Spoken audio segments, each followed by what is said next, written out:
যখন বিএনপিকে পেটায়, যখন বিএনপিকে রক্তাক্ত করে, তখন প্রধানমন্ত্রী খুশি হন। না হলে এই সমস্ত লোককে কেন এমপি করা হয়? অর্থাৎ সারা বাংলাদেশের বিভিন্ন জনপদ যেখানে প্রধানমন্ত্রীর আত্মীয় স্বজনরা আছেন, সেখানে কেউ কোনো রাজনীতি করতে পারবেন না। পতন অত্যাসন্ন, পতন হবেই, এবারে খুব দ্রুতই হবে সেই পতন। কে কত বড় সন্ত্রাসী এবং কে কত বড় ঘাতক হতে পারে, এদেরকেই এইসব জায়গায় নমিনেশন দেওয়া হবে।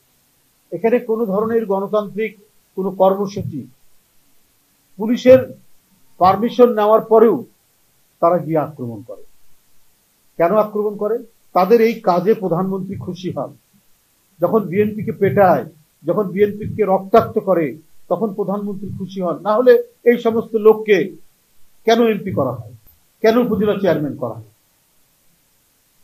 এটা প্রধানমন্ত্রী অত্যন্ত আনন্দিত হন বলেই এই কাজটি করা হচ্ছে দীর্ঘদিন ধরে। কত বিএনপির নেতা রাজশাহীতে যাচ্ছে, নাটোরের রাস্তা অবরোধ করে রক্তাক্ত করেছে।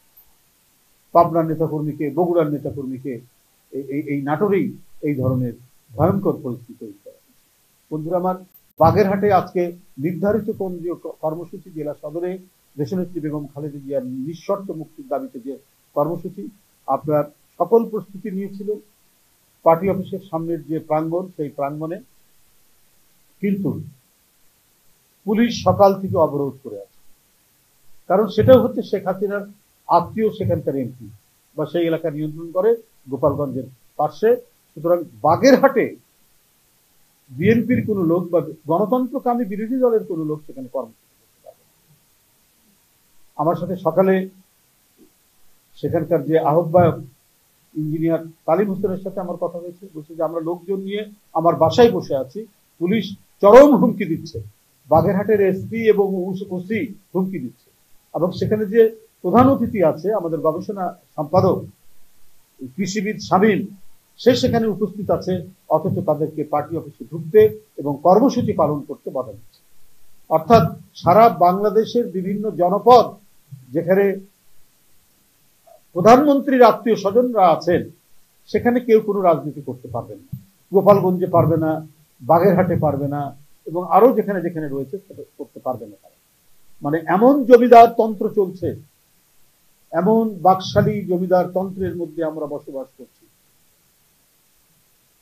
জনগণের পক্ষে কোনো আওয়াজ তুললে পরেই তারা যেন মানে ফিট হয়ে যায়, অজ্ঞান হয়ে পড়ে। আর এই অজ্ঞানতাকে তারা যাতে না হয় এই কারণে পুলিশকে লেলিয়ে দেয়, এই কারণে দলীয় সন্ত্রাসীদেরকে লেলিয়ে দেয়।